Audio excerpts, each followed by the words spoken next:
Hello हॉर्लवर्स, मैं आशा करती हूँ कि आप सब स्वस्थ होंगे और अपने घर में सुरक्षित होंगे। तो आज हम बात करेंगे 2005 में आई एक American supernatural horror drama film the exorcism of Emily Rose के बारे में। ये मूवी एनालिस मिशेल नाम की लड़की की ट्रू स्टोरी पर बेस्ड है। इस मूवी के राइटर है स्कॉट डेरिक्सन एंड पॉल हैरिस बॉर्डमैन और इस मूवी को डायरेक्ट भी किया है स्कॉट डेरिक्सन ने। साथ ही इस मूवी की IMDb रेटिंग्स है 6.7 stars out of 10 and 86% Google users ने इस मूवी को लाइक किया है। और हाँ दोस्तों, अभी कुछ ही दिन पहले मैंने अपने चैनल पे डॉक्टर्स ब्यूटी नाम की मूवी को एक्सप्लेन किया है, तो अगर आपने अभी तक उस वीडियो को नहीं देखा है तो लिंक आपको डिस्क्रिप्शन में मिल जाएगा, so please check it out. Now let's move to our explanation. So movie की स्टार्टिंग में हम पूरी रोज़ फैमिली को देख पाते हैं और वो लोग ऐसे बैठे थे जैसे अभी वहाँ किसी की मौत हो गई हो। उस फैमिली के साथ वहाँ पे चर्च के फादर रिचर्ड मूर भी प्रेजेंट होते हैं। हम ये भी देख पाते हैं कि पुलिस उन्हें यहाँ अरेस्ट करने आई हुई है। इस सीन से हम व्यूअर्स ये समझ पाते हैं कि रोज़ फैमिली की मेंबर एमिली रोज़ की डेथ हो गई है और सभी लोग इस बात के लिए फादर रिचर्ड को ही जिम्मेदार मान रहे हैं, एज उन्होंने एमिली रोज़ पे एग्जॉर्सिज्म परफॉर्म किया था। इसके बाद नेक्स्ट सीन में हम कुछ पुलिस ऑफिसर्स को आपस में बात करते देखते हैं। इस समय ये पता चलता है कि फादर रिचर्ड ने ये कन्फेस किया है कि एग्जॉर्सिज्म का आइडिया अकेले उनका ही था और ये जो कुछ भी हुआ है उसके लिए अकेले वही रिस्पॉन्सिबल है। नेक्स्ट सीन में हमें लॉयर्स की एक पार्टी दिखाई जाती है, जहां हम एरिन ब्रनर नाम की लॉयर से इंट्रोड्यूस होते हैं, जो कि एक बहुत ही एम्बिशियस लॉयर थी। अभी रिसेंटली उन्होंने वान हुप पे एक केस जीता था जो कि मीडिया में काफ़ी पॉपुलर हुआ था और इसी वजह से उनके सीनियर्स ये चाहते थे कि ये एग्जॉर्सिज्म वाला केस भी वही लड़े। इनिशियली तो एरिन इस केस में बिल्कुल भी इंटरेस्टेड नहीं होती है, बट देन उन्हें ऑफर मिलता है कि अगर वो ये केस जीत जाएंगी तो उन्हें लॉ फॉर्म का सीनियर बनाकर उनका प्रमोशन कर दिया जाएगा, जिसके बाद Erin was ready to take the case. इसके बाद एरिन फादर रिचर्ड से जेल में जाकर के मिलती है, जहाँ हमें ये पता चलता है कि फादर किसी ना किसी तरीके से एमिली की सच्ची कहानी बाहर लाकर सबको बताना चाहते हैं और एरिन भी ये केस जीतना चाहती है। मीन्स इन दोनों को ही एक दूसरे की ज़रूरत होती है और ये दोनों एक दूसरे को सपोर्ट करने के लिए एग्री हो जाते हैं।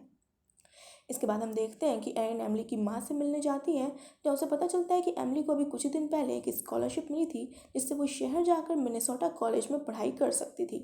साथ ही उसे ये भी पता चलता है कि एमिली एक बहुत ही नेक दिल और दयालु लड़की थी और उसे एनिमल्स तक से इतना लगाव था कि अगर वो रास्ते में भी किसी एनिमल को ख़राब हालत में देखती थी तो वो उसे अपने घर ले आती थी। जिसके बाद हम एरिन को इथान थॉमस नाम के लॉयर से मिलते हुए देखते हैं, जो कि इस केस में उनके अगेंस्ट खड़ा था। इथान यहाँ एरिन को धमकी देते हुए बोलता है कि अगर फादर खुद से अपना गुनाह कबूल नहीं करेंगे तो वो उन्हें कड़ी से कड़ी सजा दिलवाएगा। इसके बाद हमें दिखाया जाता है कि उसी रात जब एरिन अपने घर में सो रही थी तो उसकी घड़ी रात के ठीक 3 बजे बंद हो जाती है। तो इसके बाद कोर्ट रूम हियरिंग का सीन आता है और यहाँ से आपको ज़्यादातर मूवी के ज़्यादातर सीन या तो कोर्ट रूम या तो फ्लैशबैक्स में दिखाई देंगे। तो मैं यहाँ ज़्यादा फोकस एमिली रोज़ की स्टोरी पे करूँगी, एज इस मूवी के कोर्ट रूम ड्रामा को सुनने से ज़्यादा देखने में मज़ा आएगा, as it is a fantastic. Now अब हम देखते हैं कि यहाँ इथान अपने एक विटनेस को बुलाता है जिसका नाम होता है डॉक्टर वोगल। यहाँ डॉक्टर वोगल बताती हैं कि उन्होंने रोज़ फैमिली की लड़कियों की देखभाल बचपन से ही की थी और साथ ही वो हमें ये भी बताती हैं कि एमिली को म्यूज़िक और स्टडीज़ का काफ़ी शौक था।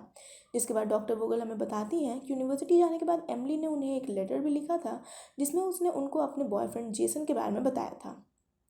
इसके बाद एक दिन एमिली की माँ ने डॉक्टर वोगल को एमिली की यूनिवर्सिटी के पास वाले फ़ोन बूथ पे फ़ोन लगाने को कहा और जब उन्होंने फ़ोन लगाया तो दूसरी तरफ से एमिली के रोने की आवाज़ आ रही थी। यह एमिली बताती है कि इस वीकेंड जब वो हॉस्टल में एक अकेली थी तो रात के ठीक 3 बजे उसकी नींद खुली, जिसके बाद उसे हॉस्टल में कुछ जलने की स्मेल आने लगी और साथ ही कुछ अनयूजुअल इंसिडेंट्स भी देखने को मिले, जैसे कि दरवाजे का खुद ब खुद खुलना, पेन स्टैंड का अपने आप हिलकर गिरना और भी बहुत कुछ। जिसके बाद जब एमिली वापस अपने बेड पे सोने गई तो उसे ऐसा लगने लगा कि कोई अदृश्य शक्ति उसके ऊपर बैठकर उसका गला दबा रही है और उसका बेड भी खुद से ही अंदर धंसता जा रहा था। बट अचानक ही इसके बाद सारी चीज़ें नॉर्मल हो जाती हैं, बट एमिली इन सारी चीज़ों से बहुत ही ज़्यादा घबरा गई थी। इसके बाद सीन फिर से कोर्ट रूम में शिफ्ट हो जाता है, जहां डॉक्टर म्यूलर आते हैं जिन्होंने इस पूरे इंसिडेंट के बाद एमिली का ट्रीटमेंट स्टार्ट किया था। डॉक्टर म्यूलर का मानना था कि एमिली को शायद एपिलेप्सी नाम की बीमारी थी, जिसकी वजह से उसकी मसल्स में कुछ ऐसे चेंजेस आ गए थे। इतना ही नहीं, डॉक्टर म्यूलर ये भी बताते हैं कि उन्होंने एमिली का ट्रीटमेंट भी स्टार्ट कर दिया था, बट फादर रिचर्ड ने एमिली को कन्विंस कर लिया कि ये कोई बीमारी नहीं है बल्कि आत्मा वगैरह का चक्कर है, जिस वजह से एमिली ने मेडिसिन लेना बंद कर दिया। यहाँ जो मेडिसिन एमिली को दी जा रही थी उसका नाम था गैम्ब्यूट्रोल और डॉक्टर म्यूलर के अकॉर्डिंग ये गैम्ब्यूट्रोल मेडिसिन ना लेने की वजह से एमिली की डेथ हुई है और इन सब के लिए फादर रिचर्ड ही रिस्पॉन्सिबल है। सो उस दिन की हियरिंग ख़त्म होने के बाद हम एरिन को फिर से फादर रिचर्ड से मिलते हुए देखते हैं, जब फादर एरिन को वार्न करते हुए कहते हैं कि मे भी कुछ शैतानी ताकतें उस पर हमला करने की कोशिश कर सकती हैं एज बिकॉज वो फादर रिचर्ड को सपोर्ट कर रही है। बट एरिन इन बातों पर ज़्यादा ध्यान नहीं देती है और फादर से एमिली की पूरी स्टोरी बताने को बोलती है। यहाँ फादर बताते हैं कि उस इंसिडेंट के बाद एमिली को यूनिवर्सिटी हॉस्पिटल में एडमिट कर दिया गया था, जहाँ एमिली को बादलों में शैतान का चेहरा दिख रहा था। इसके बाद एमिली अपने बॉयफ्रेंड जेसन को बताती है कि हॉस्टल में तो किसी तरह उसने अपने आप को इन शैतानी शक्तियों से बचाया था, बट हॉस्पिटल में ये शक्तियाँ उस पर हावी होकर उसे अपने कब्जे में करने लग गई हैं। इस इंसिडेंट के बाद एमिली की हालत दिन ब दिन ख़राब होती चली गई और अब उसे हर जगह सिर्फ डीमंस ही नज़र आने लगे थे। इसके बाद एमिली भागते भागते चर्च में जाती है, जहाँ हम उसके शरीर को एक अजीब तरह से मुड़ते हुए देख पाते हैं, और जब जेसन उसके पीछे पीछे वहाँ आता है तो वो उससे एकदम डिमोनिक आवाज़ में डोंट टच मी, मतलब मुझे मत छूना, बोलती है, जिसके तुरंत बाद एमिली अपनी नॉर्मल वॉइस में रोते हुए जेसन से उसकी मदद करने को बोलती है। यहाँ से स्टोरी शिफ्ट होकर फिर से प्रेजेंट को दिखाती है, जहाँ एरिन के घर में रात के ठीक 3 बजे कुछ अजीब घटनाएं होती हैं और एक डिमोनिक फिगर फादर को भी उनकी सेल में डराने की कोशिश करता है। तो नाउ नेक्स्ट डे की हियरिंग स्टार्ट होती है और एरिन कोर्ट में पूरे 17 मिनट्स लेट पहुंचती है, एज रात में उसकी नींद अच्छे से पूरी नहीं हो पाई थी, जहाँ पे फादर का मानना था कि अब शैतान उस पर भी हमला करके उसे अपने कब्जे में कर रहे हैं, जिससे उन्हें खुद को बचाना होगा।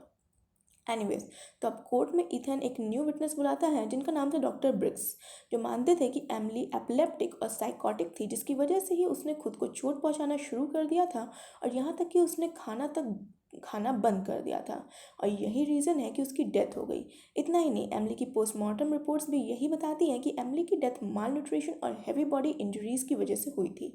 इस डिजीज़ का नाम होता है साइकोटिक एपिलेप्टिक डिसऑर्डर, जिसमें पेशेंट ऐसी अजीब हरकतें तो करता ही है, बट साथ ही उनके प्यूपिल्स भी इतने ज़्यादा डायलेट हो जाते हैं कि उनकी पूरी आंखें काली दिखने लगती हैं। इन मेडिकल आर्ग्यूमेंट्स की वजह से ये केस फादर रिचर्ड और एरिन के हाथों से बाहर जाते फील हो रहा था। इसके बाद नेक्स्ट हियरिंग में कोर्ट में एमिली का बॉयफ्रेंड जेसन भी प्रेजेंट था, जिसने ये बताया कि एमिली को भूख तो लगती थी, बट उसके अंदर के डीमंस उसे कुछ भी खाने नहीं देते थे। जेसन ये भी बताता है कि वो हमेशा एमिली के साथ ही रहता था, और एक रात जब वो अचानक नींद से जागता है तो वो एमिली को ज़मीन पर अजीब से डरावने पोस्चर में गिरा हुआ देखता है, और जैसे ही जेसन एमिली के पास गया, एमिली बहुत ज़ोर से चिल्लाई, जिसके बाद जेसन एमिली को उसके घर ले आया। घर पे एमिली के पिता ने फादर रिचर्ड को बुलाया था, और जब फादर रिचर्ड एमिली के घर आए तो एमिली की बहन एलिस उसे बुलाने के लिए उसके रूम में गई, जहाँ उसने देखा कि एमिली अपने रूम के कीड़े मकोड़े खा रही थी, और अपनी सिस्टर को वहाँ देखकर वो बहुत ज़्यादा लाउड वॉइस में चिल्लाने लगी। यहाँ हम ये भी देखते हैं कि एमिली ने अपने नाखूनों से पूरी दीवार खुरच दी थी और वो खुद को ही चोट पहुँचा रही थी। फादर के वहाँ आते ही एमिली उनसे किसी अजीब लैंग्वेज में कुछ बोलने लगती है, और फिर फाइनली वो बेहोश हो जाती है। ये सब देखने के बाद एमिली के फादर ने फादर रिचर्ड को अपनी बेटी पूरी तरह से सौंप दी थी ताकि वो उसे ठीक कर दें। इसके बाद सीन शिफ्ट होकर फिर से कोर्ट रूम में आता है, जहाँ एरिन डॉक्टर अडानी को बुलाती है, जो कि स्पिरिचुअल और साइंटिफिक पोजेशन जैसी चीज़ों को स्टडी करती थी। यहाँ डॉक्टर अडानी बताती हैं कि पोजेशन साइंटिफिकली प्रूवन है, और एमिली के पॉजिटिव होने का रीज़न उसका हाइपर सेंसिटिव होना है। ऐसे लोग वो सभी चीज़ें देख पाते या महसूस कर सकते हैं जो आम इंसान नहीं कर सकते, जैसे किसी की डेथ, नियर फ्यूचर और भी बहुत कुछ। साथ ही वो ये भी बताती हैं कि एग्जॉर्सिज्म के टाइम पे ह्यूमन ब्रेन को एक साइको स्पिरिचुअल शॉक लगता है, जो कि इंसान को ठीक कर देता है। बट एमिली के केस में ऐसा नहीं हुआ, क्योंकि एमिली गैम्ब्यूट्रॉल मेडिसिन ले रही थी, और ये दवा इंसान को उसके पजेस स्टेट में लॉक कर देती है, जिस वजह से उस पर एग्जॉर्सिज्म का कोई भी फ़र्क नहीं पड़ा। अब इस स्टोरी में टर्निंग पॉइंट तब आता है जब हमें ये पता चलता है कि एमिली के एग्जॉर्सिज्म के टाइम पे वहाँ एक डॉक्टर ग्राहम कार्टराइट भी प्रेजेंट थे। उन्होंने खुद से एरिन को कॉल करके अपने अपने बारे में बताया था, जिसपे एरिन फादर रिचर्ड से तुरंत ही पूछती है कि उन्होंने एग्जॉर्सिज्म पे डॉक्टर के वहाँ प्रेजेंट होने की बात उसे क्यों नहीं बताई। इसमें फादर उसे बताते हैं कि ग्राहम ने उनसे ये प्रॉमिस लिया था कि वो उनके वहाँ होने की बात किसी को भी ना बताए हैं। तो फादर भले ही खुद सज़ा काट लेते, बट वो उनका नाम कभी नहीं खुलने देते। बट अब हमें इस बारे में इसलिए पता चला बिकॉज डॉक्टर ग्राहम कार्टराइट खुद ही इस केस में इन्वॉल्व होकर इस केस के विटनेस बनना चाहते थे। इसके बाद एरिन बिना टाइम वेस्ट किए जाकर डॉक्टर ग्राहम से मिलती है, जहाँ डॉक्टर ग्राहम उसे बताते हैं कि फादर रिचर्ड ने उनको एमिली के एग्जॉर्सिज्म के पहले उसकी मेडिकल कंडीशन चेक करने के लिए बुलाया था। वो ये भी बताते हैं कि उन्होंने अपनी पूरी लाइफ में बहुत से ऐसे पेशेंट्स देखे हैं जो कि एपिलेप्सी बीमारी के शिकार थे, बट उनमें से किसी भी पेशेंट से वो डरे नहीं कभी। बट एमिली को देखने के बाद वो इतना ज़्यादा डर गए हैं कि अब वो रोज़ गॉड को किया करते हैं। डॉक्टर एरिन को बताते हैं कि एमिली बीमार नहीं थी, वो क्लियरली पजेस्ड थी। इसके साथ ही डॉक्टर एरिन को एक टेप भी देते हैं, और वो कोर्ट में सबके सामने ये सारी बातें बोलने को भी तैयार होते हैं। तो नेक्स्ट सीन में हम फिर से नोटिस करते हैं कि एरिन की आंख दोबारा रात को 3 बजे खुल जाती है और डॉक्टर ग्राहम का दिया वो टेप भी खुद ब खुद ही प्ले होने लगता है, जिसमें से एमिली के एग्जॉर्सिज्म की आवाज़ें आती हैं। Now next day court hearing में फादर रिचर्ड कटघरे में मौजूद होते हैं और वो अब पूरी बातें बताना शुरू करते हैं। सो अकॉर्डिंग टू फादर, रात के 3 बजे का टाइम डिमोनिक आवर होता है और एग्जॉर्सिज्म से ठीक एक रात पहले फादर की भी नींद रात के ठीक 3 बजे खुलती है और उनको भी कुछ जलने की स्मेल आ रही थी, जैसी स्मेल एमिली को आई थी जब उसके साथ हॉस्टल में वो फर्स्ट इंसिडेंट हुआ था। फादर के घर में लगे सारे होली पिक्चर्स में से खून निकलने लगा था और वहाँ उनको काले कपड़ों में एक डिमोनिक फिगर भी दिखा था। फादर मानते थे कि ब्लैक कपड़ों वाला फिगर एक डीमन का था। जिसके बाद कोर्ट रूम में हमें वो टेप सुनाई जाती है जो डॉक्टर ग्राहम ने एरिन को दी थी, जो कि एक एविडेंस के रूप में शो होता है। सो फादर उस टेप को प्ले करते हैं और जिसके बाद हमें दिखाया जाता है एग्जॉर्सिज्म ऑफ एमिली रोज, जो कि 31 अक्टूबर की रात को किया गया था। एंड अगर आप जानते होंगे तो 31 October is known as Halloween day. So exorcism के टाइम पे वहाँ फादर रिचर्ड मोर, एमिली के फादर नाथनील, एमिली का बॉयफ्रेंड जेसन, एमिली की एग्जामिनेशन के लिए डॉक्टर ग्राहम कार्टराइट और खुद एमिली रोज प्रेजेंट थे। एमिली के फादर उसे बेड से बांध देते हैं, जिसके बाद एग्जॉर्सिज्म का प्रोसेस स्टार्ट किया जाता है। एग्जॉर्सिज्म स्टार्ट होते ही वहाँ दीवार पर टंगा क्रॉस अपने आप ही उल्टा हो जाता है और हम देखते हैं कि एमिली बहुत ही वायलेंटली सब पे हमला कर रही है। या फादर रिचर्ड एमिली से उसके अंदर के डीमंस का नाम पूछते हैं, जिसमें एमिली कुछ अजीब ही लैंग्वेज में बोल रही थी, बट फादर के बार बार पूछने पे एमिली बहुत तेज़ 1 2 3 4 5 6 1 2 3 4 5 6 बोलने लगती है, जिससे हम सभी को ये समझ में आता है कि उसकी बॉडी में टोटल 6 डीमंस हैं। तभी घर की कैट्स अचानक ही फादर रिचर्ड पे हमला करने लगती हैं और मौका पाते ही एमिली अपने रूम की विंडो से बाहर कूद कर गैराज की तरफ जाने लगती है। इसके बाद एमिली के पीछे पीछे बाकी सभी लोग भी उस गैराज में चले जाते हैं, जहाँ हमें एक बहुत ही डरावना सीन दिखाया जाता है। यह एमिली अजीब अजीब हरकतें करने लगती है, साथ ही उसकी हार्ट बीट रेट भी 180 बीट्स पर मिनट चलने लगती है। वहीं फादर रिचर्ड पे एक सांप भी हमला करता है और इन सब के साथ ही बाहर खूब ज़ोर से तूफान और बारिश भी थी, जिससे ये पूरा सीन एक अलग ही किस्म का डर पैदा कर रहा था। अगर आप इस सीन को और भी इंजॉय करना चाहते हैं so do watch the movie. Anyways, तो फादर यहाँ अचानक से ही अपना क्रॉस एमिली की बॉडी पर रख करके एक बार फिर से डीमंस का नाम पूछते हैं, जिसमें एमिली अजीब डुअल वॉइस में बोलती है that we are the ones who dwell within. और इसके बाद इन डीमंस का नाम हमें पता चलता है और वो होते हैं केन,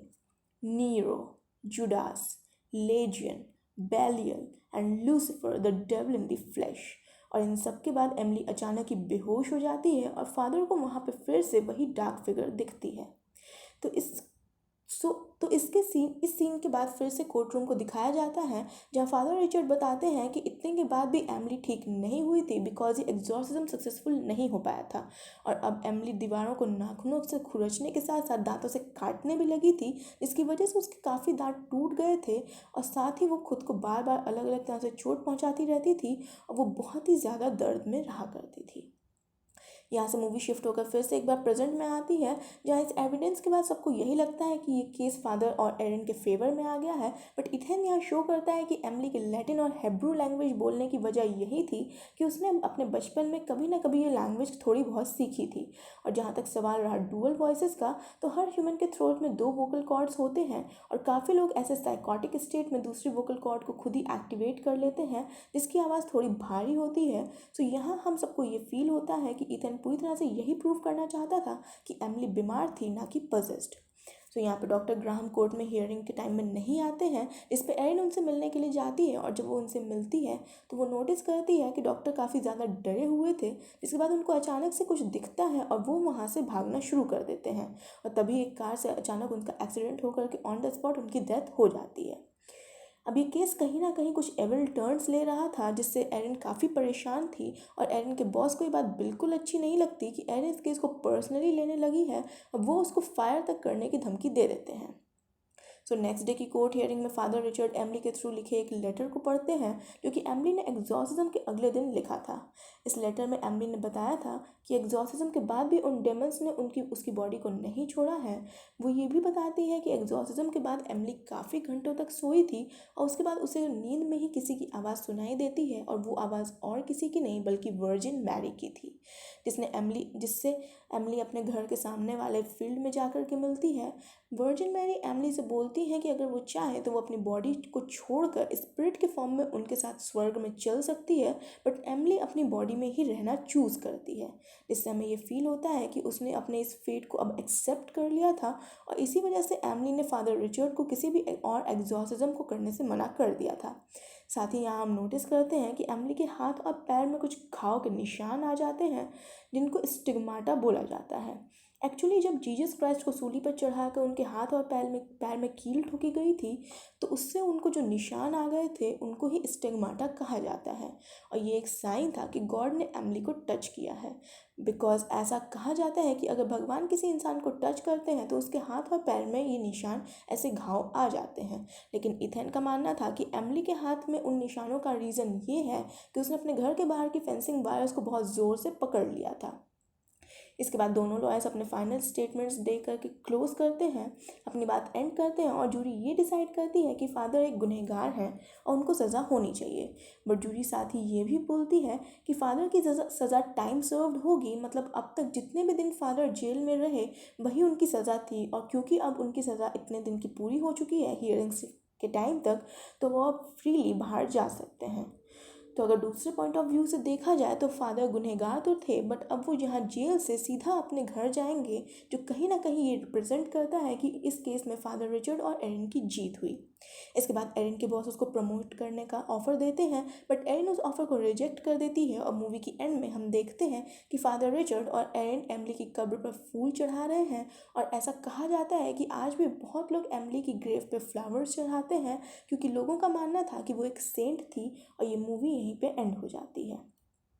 अगर आपको मेरी एक्सप्लेनेशन पसंद आई तो आप प्लीज़ मेरी इस वीडियो को लाइक करिए, चैनल को सब्सक्राइब करके बेल आइकन प्रेस करिए मेरी न्यू वीडियोस की लेटेस्ट अपडेट्स के लिए। अगर आप एमिली रोज की रियल स्टोरी एक्सप्लेनेशन और इन सारे डीमंस के ऊपर एक सेपरेट वीडियो चाहते हैं तो प्लीज़ नीचे कमेंट सेक्शन में मुझे ज़रूर बताएं। जल्दी ही मिलेंगे दूसरी वीडियो में, तब तक के लिए stay home stay safe. Thank you.